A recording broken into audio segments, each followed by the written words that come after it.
Yo, this is my third video on this channel, and today I will be sharing with you guys 10 simple tips on how to improve the Rubik's Cube.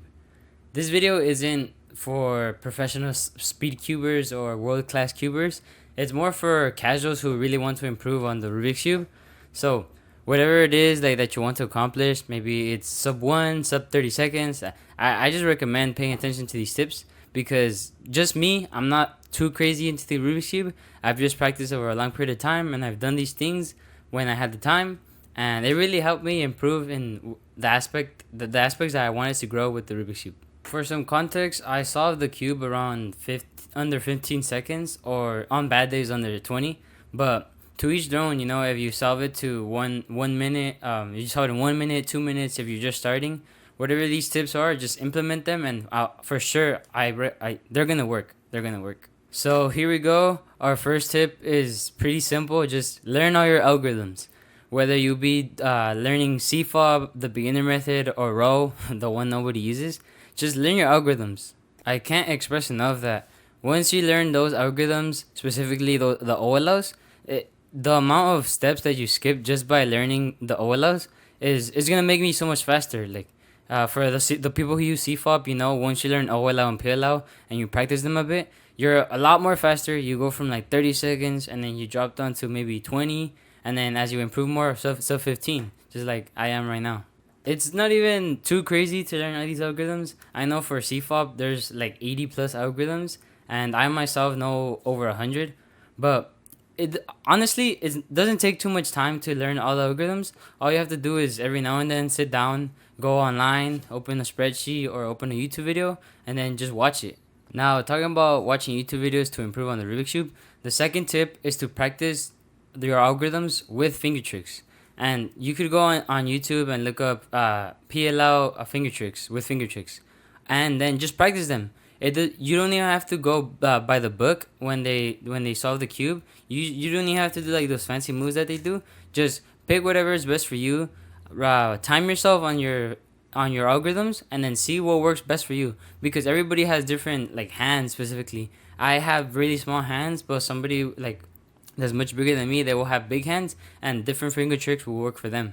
I know it could be tedious to learn all the algorithms with all the finger tricks, but sit down one day, pick out five algorithms you want to practice. Practice those 5 algorithms for like across the whole day. Learn the finger tricks, and boom, little by little, you'll learn 100 algorithms in 20 days. 20 times 5 is 100. So just keep doing that, and you'll get better. The third tip I will share with you today is to perfect your look ahead. Oh yes, perfect your look ahead. But what exactly does that mean? So there's many ways that you could think of look ahead, but the most basic way is to solve the cube slowly. So just turn slowly until you're able to see the pieces that are coming. Let's see you're solving an F2O pair and you insert it, and in the back, like over here, you see another piece that you already know how to solve. You know the muscle memory, you are looking at the cube, so you know exactly what to do next. It really just takes practice to do this. I know some world-class cubers might disagree with what I say, but just practice slow solves, and then start getting better and better until you're able to flow with the cube. Like you're in like flow state, as people say. A nice way that I practice my look ahead is to not worry about the time. Maybe do time yourself, because it's helpful to time yourself, but don't take it as seriously when you're practicing your look ahead, because you're gonna feel that pressure, and then you're gonna fumble your moves, and you're not gonna be that fluid with the Rubik's Cube. So the fourth tip for this video is very similar to the third tip, and it's like when you practice your look ahead, think about the method that you use. And what you want to do is you want to break down that method into different parts, just as when look ahead you break it down into I solve this part and you solve that part. But instead, you break down, for example, CFOP into 4 stages. The 4 stages, of course, are the cross, F2O, OLL, and PLL. What you do with those 4 stages now is you practice each one of them individually. Let's say you need improvement in your cross, so you'll time yourself with only crosses. You could go online with CS timer or even whatever you want to use. Look at some scrambles, scramble it, and then only solve the cross, and then just keep practicing that until you get really good at that step, and then you can move on to the next one. The advantage of breaking the steps down is that you don't have to do full solves. Like let's say you have a really good cross, but then your FTO is poor. Like you don't perform to a level that you want to, and you're not improving. So practice your cross one day, then the next day be like, oh, I'm gonna practice my F2L or my OLL and PLL, whatever that is. Just keep practicing it and you'll get better. Now I've been talking about practice, practice, practice, and that's really what the Rubik's Cube is. You have to be consistent with your practices. And a good tip, which is the 5th tip of the video, would be practice 30 minutes a day. That's really all you need. Sit down on your laptop, whatever you have, a timer, and then just practice 30 minutes. Do as many solves as you can. Doesn't matter if you're solving 1 minute, like I've said throughout the video, 30 seconds. Just practice 30 minutes, and then slowly but surely, like, you'll get better. When I wanted to be sub 20 in the Rubik's Cube, which was a couple years ago, I'm pretty young, but I was learning the Rubik's Cube since I was 10 years old, so I've had a lot of experience with it. What I started doing was during the time of COVID, I would sit down maybe for an hour or two because I had school and it was online, so I had a lot of time. But I would sit down for 1 or 2 hours and I would just solve, and that solving under the time would put pressure on myself. And the 6th tip for this video is to practice under pressure. For example, I know that people who know how to solve the Rubik's Cube like me, you've been to a party or you've been in a hangout with your friends, and then they tell you, oh, I'll give you like $5 if you solve it under this amount of time. And then you feel the pressure, your hands start getting sweaty, and then you can't perform to the level that you can. So what you want to do is time yourself. That's the number one thing. Time yourself, and then under the pressure of the time, you'll slowly start improving and you won't get as nervous. If you're someone who's looking into entering competitions, practicing under pressure should be like on the top of your list of things that you need to improve on or practice so that you could perform how you want at the competition. If you don't practice under pressure, you're going to perform poorly at the competitions, you're going to be sad, and whatever the times that come out at the end of the competition or whatever place you got are going to reflect on how much you practice under pressure. So again, all these tips go hand in hand, and the 7th tip for the video would be to record yourself. And why record yourself? Specifically because when you record yourself, you also put yourself under that pressure that you need to perform better. And also, when you record yourself, you're able to see the little pauses that you do. Like you're solving the cube, and you're like, oh, what do I do here now? It's those little things where you could see, and then later on you could implement into your practice, your 30-minute practice every day, and then improve that specific area. Just how I'm recording myself right now, sometimes during COVID specifically, that's when I would practice the most. I would record myself and I would see that I needed a lot of help during F2L. I noticed my OLLs, my PLLs, all my algorithms were decently fast, but my F2L was very, very slow. I know I've been talking about all this practice, and like all this hard, like things that don't seem very fun. But my 8th tip for this video is to teach a friend. Sometimes you just need to relax and be like, hey, do you want to learn how to solve a Rubik's Cube? You ask one of your friends and they're like, oh yeah, I'm down. And so you sit down one day for like an hour, and then you slowly teach them the cross and then whatever follows after that.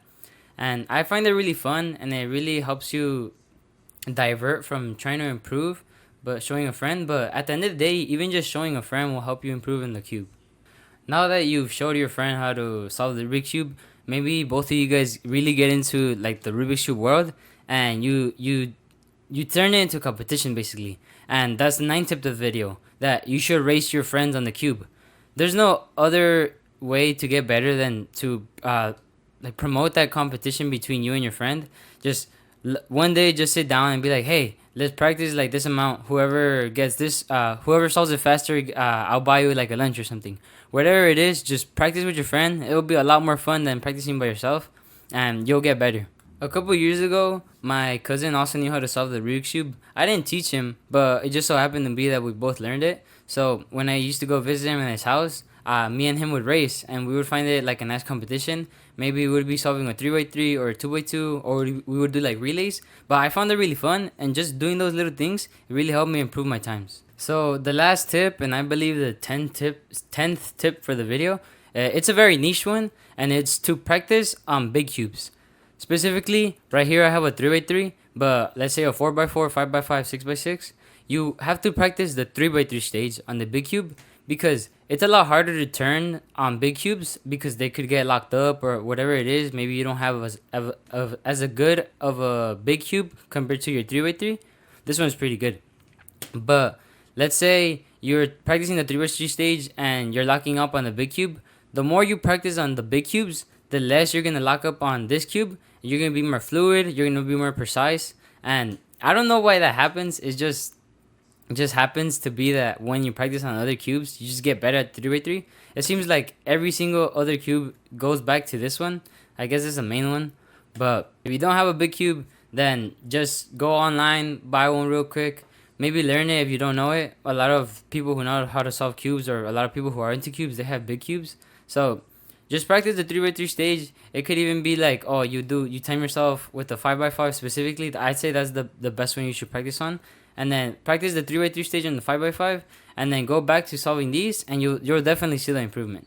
So those are the tips I have for you today. And just leave a comment down below and be like, oh, if this tip helped you out a lot, then just say how it did it and whatever it is.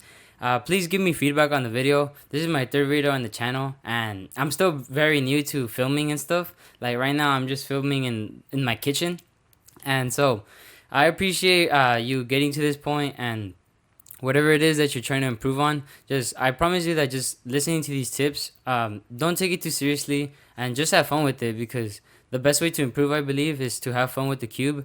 And like in sports or anything, if you're having fun, then you're not gonna feel like that pressure or the need to really improve, like you're forced to improve.